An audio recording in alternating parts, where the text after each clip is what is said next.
Welcome, everyone, to another episode of The Sacramental Lens. I am your host, Christopher West.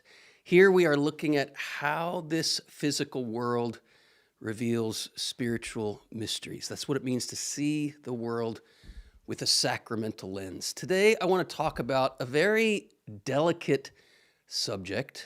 An actor has been in the press lately. I know her as Ellen Page. I remember her from a movie called Juno, where she played a pregnant teen. She now identifies as Elliot Page, and she has been featured in Men's Health magazine as a man. She's been featured, I believe it's a cover story in Esquire magazine, a men's magazine, and she's featured as a man on the cover of this magazine. Some media responses from more conservative quarters have been responding, can I say, in a not very merciful way. I mean, I would agree with their general position that in all reality, she's a woman. And merely rearranging what your body looks like through surgery and hormones does not change that reality. But I've been wanting to try to respond in a way that reveals the heart of the gospel of the God who took flesh to reveal through human flesh his merciful love for us in the weakness of our flesh. And as I was kind of praying into how am I going to respond to this? If I were to go on YouTube and offer a response, what would that be? Boom, I was reminded of a struggle that I have been going through lately that I think can offer some perspective, maybe shine a light on what's going on in the world, in the human heart. It's a story as old as human history itself. It's about creation and the fall and the redemption. And my reflections come from a book I've been rereading. It's one of my favorites from Cardinal Ratzinger, the guy who became Pope Benedict XVI. The book is called In the Beginning, and the subtitle, A Catholic Understanding of the Story of Creation and the Fall. And I really believe if we want to give a proper response to vexing questions like, can a woman become a man through surgery and hormones? What's going on here? How do we respond? How do we understand this confusion in the world? How do we respond with tenderness and mercy? We have to go back to basics: creation, fall, redemption. I want to read something to you here. This is what Ratzinger says. This is right at the very end of his book. He says, as I survey all the perplexing shifts in the spiritual landscape of today, only these two basic models seem to me to be up for discussion. The Gnostic model, I'll explain that in a minute, and the Christian model. That also needs explanation because I don't think we really understand much in the modern world what the Christian model is. This is what I want to be talking about.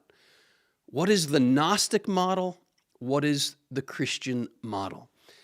These, I believe Ratzinger is absolutely right. These two perspectives are the only real things up for debate in the modern world. The Gnostic model, it's an ancient heresy that finds human identity in spirit and rejects the body, rejects the physical, right? Spirit good, body bad. It's death dealing. It's death dealing because death is precisely, by definition, the rupture of the body and the soul. The Christian model is a model of love that brings the spiritual and the physical together. It's the model of incarnation. We live in a world that you could sum up really with king of the mountain, right? Who's on top? Who's on bottom? And I came into the world as the second child in my family. I had an older brother who was definitely king of the mountain, and he made that known. And I got to a point of feeling weak. I got to a point of feeling always bullied, criticized, mocked, rejected. And these wounds were so deep in me that I came to believe I have to assert a power in this world in order to rise up from those wounds, right? I got to make myself king of the mountain.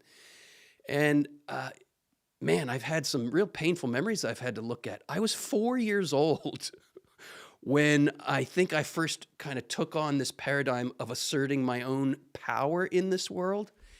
And I remember very vividly crushing my brother's pet hamster with this metal spinning wheel, you know, the hamsters run on.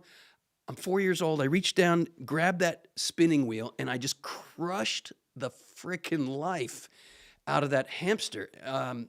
Not a fun memory, but it was my assertion of my own power, right? I refuse to be on the bottom.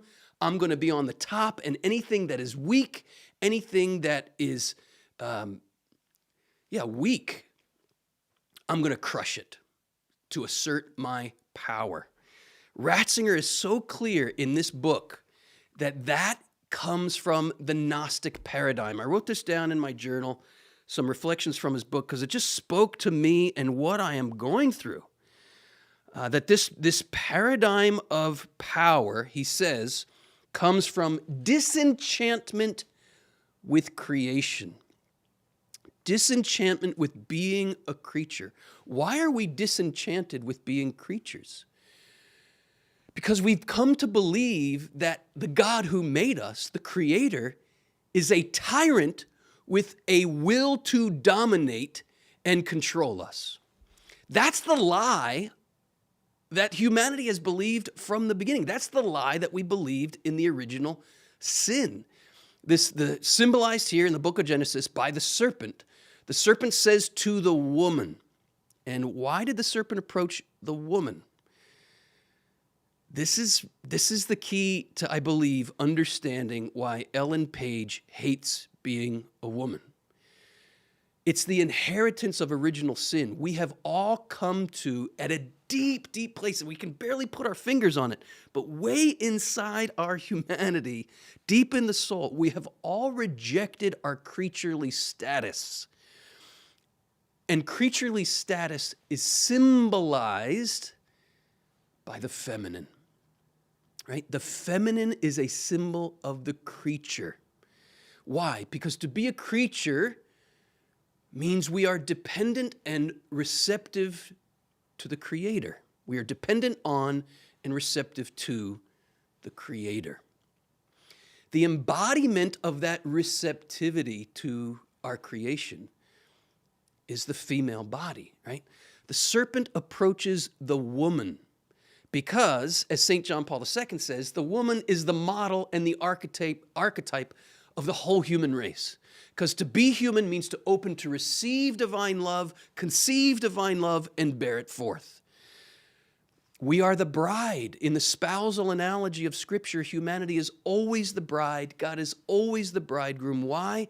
Because God is the one who gives that seed of life, and we as the creatures are the ones who open to receive it. That's what it means to be a creature. And this is what I mean when I say the feminine is the symbol, the archetype of the creature, of what it means to be human. The serpent comes along and says, did God really say not to eat from that tree? He knows if you eat from it, you'll be like him. So the image of God here is one of a God who is jealous of his own creature. The image of God that the serpent is putting forth here is the image of a God who is a tyrant with a will to control, to dominate. Really, the image here, the enemy is trying to mock who God really is as bridegroom, and the bridegroom in giving a gift of love, right? If God is love, then being receptive to love is not a threat to us. It's the fulfillment of our identity. But if God is not love, if this call to union is not one of a loving embrace, but it is one of, this is what the enemy wants us to think. And I hate the word so much, I don't even want to say the word. I'd rather just spell it. But the enemy wants us to think of God as an rapist rather than as a true lover. He wants us to think of God as a rapist. I said it. I don't even like the word, but there it is. If that's who God is, then we can't be receptive to that. Forget it. If the enemy is right about who God is, then Eve, in the biblical account of things, is absolutely right to rebel against being feminine. Deep in the heart, because of original sin, we have what Ratzinger says in this book. We have a disenchantment with our creaturely status. And here, let me just read from my journal. Here's what I wrote, because I was reflecting on this in my own humanity.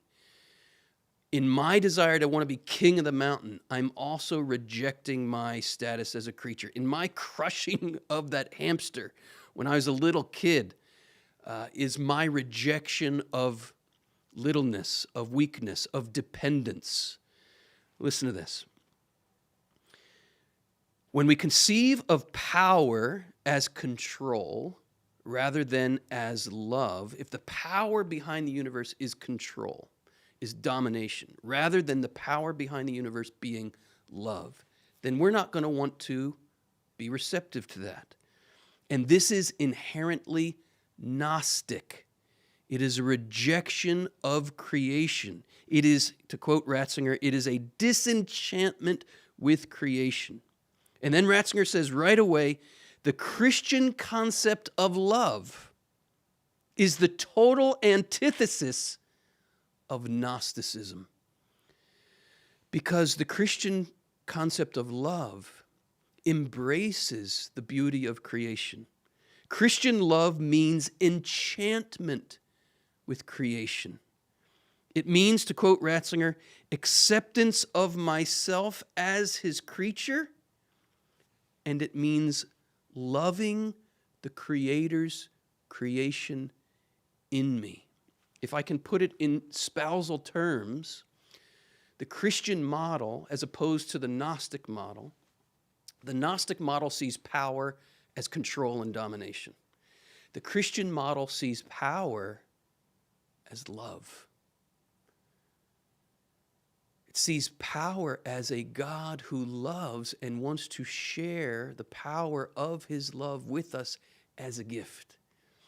And then that which is creaturely, that which is dependent, that which is receptive, symbolized by the feminine, it's good, it's beautiful, it's something to rejoice in, it's something to delight in, it's something to be enchanted by. But Gnosticism is a repudiation of creation, a rejection that rebels against the feminine principle of creaturely dependence and receptivity. This is rejected, Ratzinger says, in favor of control. Because love, in the Gnostic paradigm, love appears too insecure a foundation for life and the world. It means one has to depend on something we can only await and receive, right? There again is that feminine embodiment, openness and receptivity, right? This is what the female body reveals, openness and receptivity. Let me just make a note as an aside here. The Hebrew words for male and female, and Christ, I can almost see Christ speaking into all of the gender confusion in our modern world and saying, haven't you read that in the beginning God made them male and female? Right? Those words male and female in Hebrew, in the book of Genesis, they are zakar, male, and nekeva, female. Zakar and nekeva. And we lose altogether in the English translation, male and female, we lose the Hebrew homonym, right? There's a happy homonym in Hebrew. Zakar means male, but it also means to remember. And nekeva means female, but it also means to open, to open. Here's the happy homonym. The mission of the man is to remember divine love to the female. The mission of the female is to open to receive that divine love, right? But if the man forgets his identity, right? If he no longer remembers divine love, but comes to conceive of the divinity as power and control, then what is he going to become? He's going to become power and domination and control. And inasmuch as the man forgets that God is love, the woman will then not want to open, she will want to close. This is the manner in which male and female become a symbol of the divine and the human relationship, right? God is the bridegroom, humanity the bride. Humanity, because of original sin, we've come to conceive of the divinity as a tyrant, as an rapist, and so we close. This is what Ratzinger means by disenchantment with our creaturely status, which is a disenchantment with the feminine. And I believe this is what is playing itself out in Ellen Page's life. And it's what's playing itself out in my life. I have rejected, in myself, I've rejected this creaturely status. I don't like being receptive because I think it makes me be on the bottom, right? And if the world is a game of king of the mountain, then I want to be on top, right? But maybe, just maybe the world is not a game of king of the mountain. Maybe the true power is not domination and control. Maybe the true power is love. But in this Gnostic paradigm, love appears, this is Ratzinger, love appears too insecure a foundation for life in the world. It means I have to depend on something I can only await and receive. It seems like a permanent risk factor, a source of insecurity over which I have no control. And because I have no control, I can be cheated. I can be, if I'm not in control, I'm going to be controlled, right? I'm going to be cheated. I'm going to be dominated. I'm going to be bullied. I'm going to be raped. That's the risk factor he's getting at here. And so in this constant risk, he says, life becomes a source of insecurity over which I have no control. I'm completely powerless to prevent that. And so within the Gnostic paradigm, this risk factor, he says, must be eliminated. All we can rely on is what we can control. This is where we take on that, I don't want to be receptive, which is to say, I don't want to be in this feminine posture. I want to be in that masculine posture, but not the true masculine posture of remembering divine love. I'm going to be in the false masculine posture of domination and control. And what am I going to dominate and control? My own creation, right? I believe this is what is being writ large when a woman rejects her own femininity and goes through what we call gender reassignment surgery, but is really mutilation of her true creation. It is an all-out violence against woman, against the mystery and dignity of all of humanity's creaturely status. It is playing the part of the domineering false masculine. Okay, again, I'm reading to you from reflections from my own journal because this stuff is really, really close to my own heart. I think I get it because of the battles in my own heart. I get why Ellen wants to be Elliot. Let me keep going here. So, all we can rely on in the Gnostic model of things is what we can control. Power, control, domination of creation, my own creation first and foremost. This is the only salvation man has from his unacceptable dependence, right?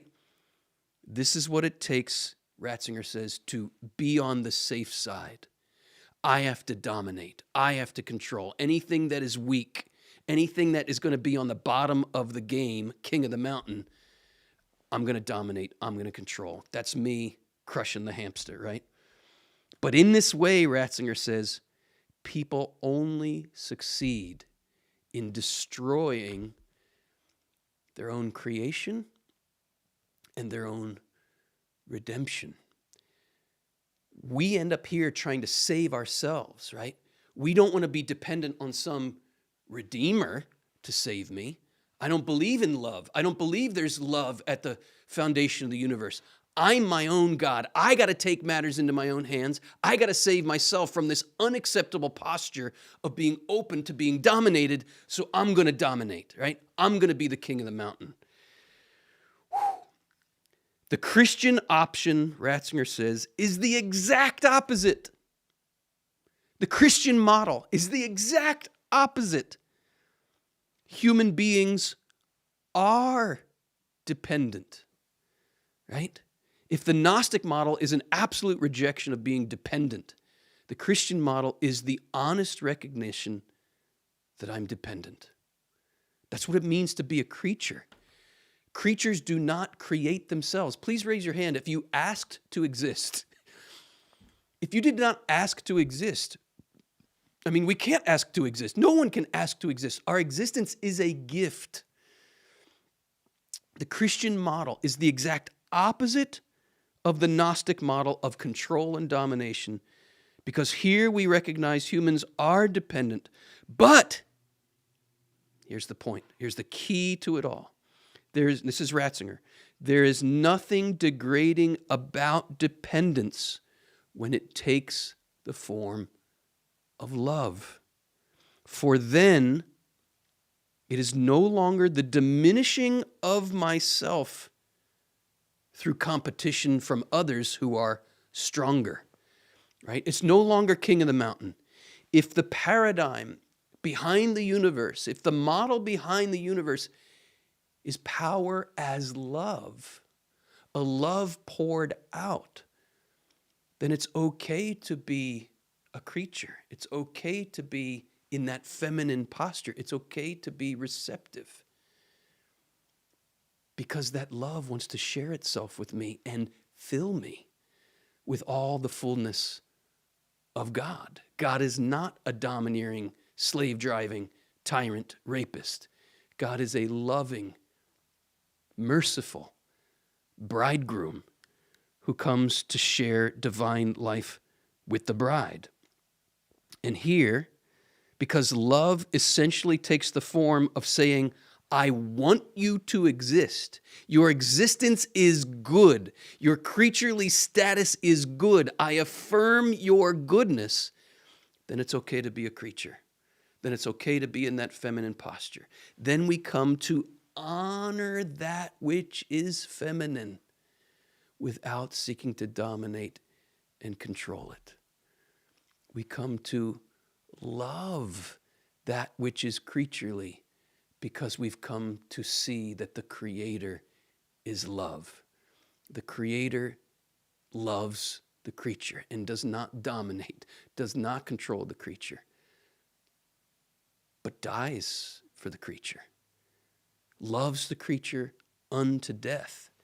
And in loving the creature unto death, God is saying, you think I was a domineering tyrant? Let me show you who I really am. You don't believe I love you? Let me show you how much I love you. You believe I want to crush you? You believe I want to dominate you? I will let you try to crush me and dominate me to demonstrate to you I have no desire to do that to you. You think I'm here to snuff you out? I'll let you snuff me out to demonstrate I have no desire to snuff you out. Go ahead, dominate me, control me, nail me to a tree, and I'm just going to pour love back upon you to show you that the paradigm of love is at the very foundation of everything. And the power of love, the paradigm that power is love, will save you from the paradigm that power is domination.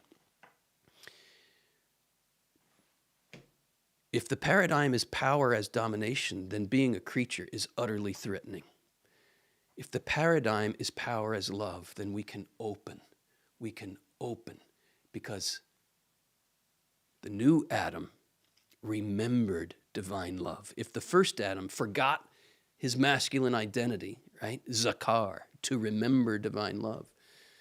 The new Adam remembers divine love and says to every man, do this in remembrance of me. Learn to love as I love, right? Husbands, love your wives as Christ loved the church. That love and that love alone makes it safe to be feminine, right? Both from the perspective of actually being a woman and from the broader perspective of all of us as creatures being dependent and receptive before the divinity. Okay, love is affirmation of creatureliness. Love is saying, I want you to be. Love is creativity. Love is the only creative power which can bring forth the other as other without wanting to dominate or control the other. Only love, says Ratzinger, can redeem the human being, for only love can transform dependence and receptivity into freedom. And the only way to attain freedom, Ratzinger says, is to make that love the foundation of one's existence. So he concludes here, he concludes the whole book. He concludes the whole book by saying we have two postures here. The Gnostic paradigm and the Christian paradigm will lead you to one of two postures. A humility before creation, where we come to accept our creaturely status and we open to receive that divine love, or a false humility, he says, that rejects creaturely status and seeks to dominate and control with a false masculine. And it all comes down, the difference between trusting being or rejecting being, and being, he means our creaturely feminine posture. It comes down to how we see and honor or fail to see and fail to honor woman.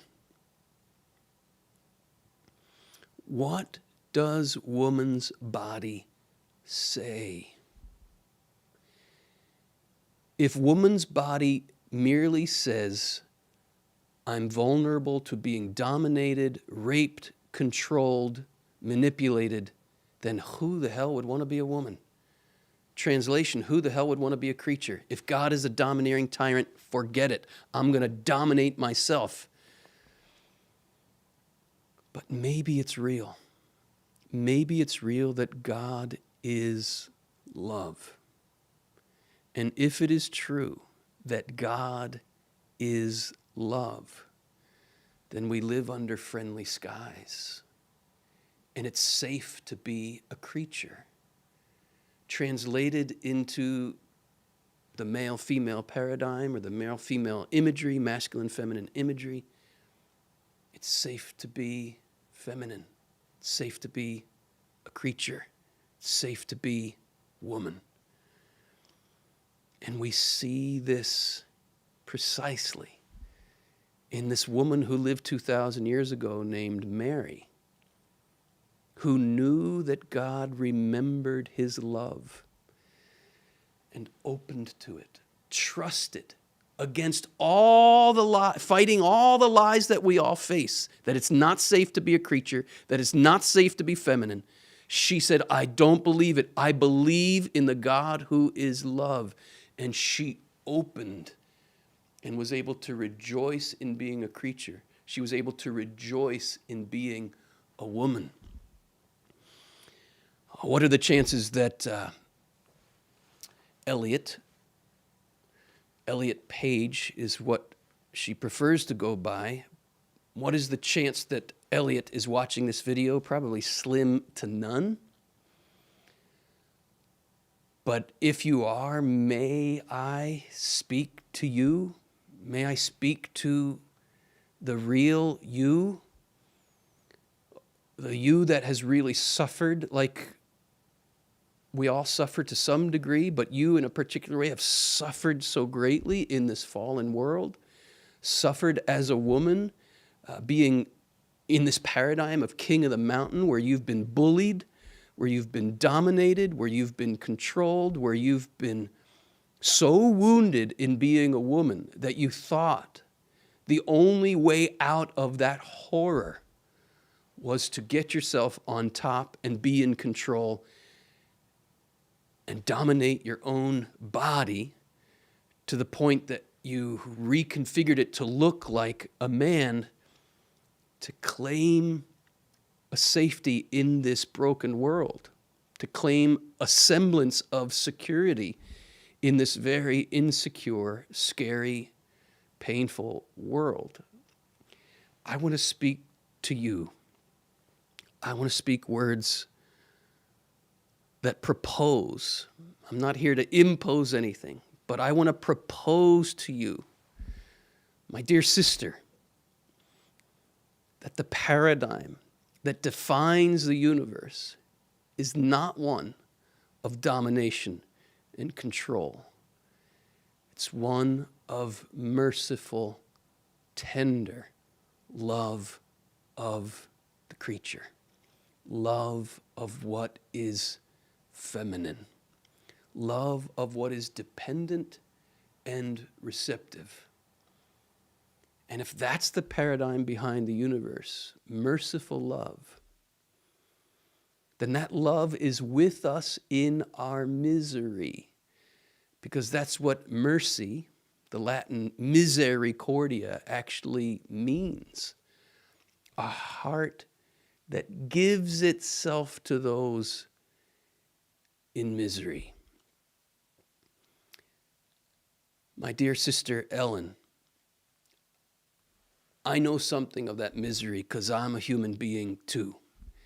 And I spent a lot of my life dominating and controlling that, I think it's right to call, that feminine aspect of my own creaturely status, wanting to be on top of it, wanting to be in control of it, wanting to dominate it, under the semblance of wanting to keep myself safe. But all the while, I was buying into the very paradigm that threatened me. I gotta be on top, I gotta be in control. I'm slowly learning how to accept my own creaturely status, my own feminine posture, to use that symbolism. Slowly myself learning we live under friendly skies. And in opening to that love, I find myself. I discover my true status, and it's good to be a creature. I've always been fascinated by a woman's body, by her open receptivity. And in this world, it's been pornified. I think this is one of the reasons so many women don't want to be women, because they've been formed to think about femininity through the frame of violent pornography, which is the paradigm of rape and domination and control. Lift high the cross, and we will see that there is a love that is not domination. That's the paradigm, not domination, it's love. Love is the paradigm. And if that's true, then we can open. And openness is beautiful. The feminine body reveals a beauty, a mystery. It is an icon of a great mystery. The mystery precisely of what it means to be a creature, open to the love of the Creator. This is what I desire for myself. This is what I desire for you, Ellen. This is what I desire for every human being, to know it is good to be human. It is good to be receptive. It is good to be in that posture of open receptivity because the power behind the universe is not domination and control. It is merciful, tender love. Our bodies as male and female, when we see them rightly, or to the degree that we see them rightly, they will save us from that violent pornographic frame. And it will frame the whole story in a new way. We will see that our bodies reveal the mystery of sacrificial giving and receiving love. That's the true mystery of our creation. That's the true theology of our bodies. Here at the Theology of the Body Institute, we are dedicated to speaking these truths into this broken world. If you want to learn more, I encourage you, click the link in the description below to sign up for 3 free sessions to our Level 1 Theology of the Body course. I don't think you will regret it. I think it'll bring you into a whole new horizon of seeing how good it is to be a creature, how beautiful it is that all of us in relation to God are feminine because He's the bridegroom, and it's okay. It's okay that we're creatures. It's good to be a creature. If you want to know how good it is to be a creature, take that jump and learn more about the theology of the body. Thanks for watching. I hope this blessed you. If it did, leave a comment. If you think I'm all washed up and crazy and this is nonsense, sure, leave that comment too. I'm curious to know what you think. Let's enter into some kind of conversation and go the next step. Until next time, thanks for watching.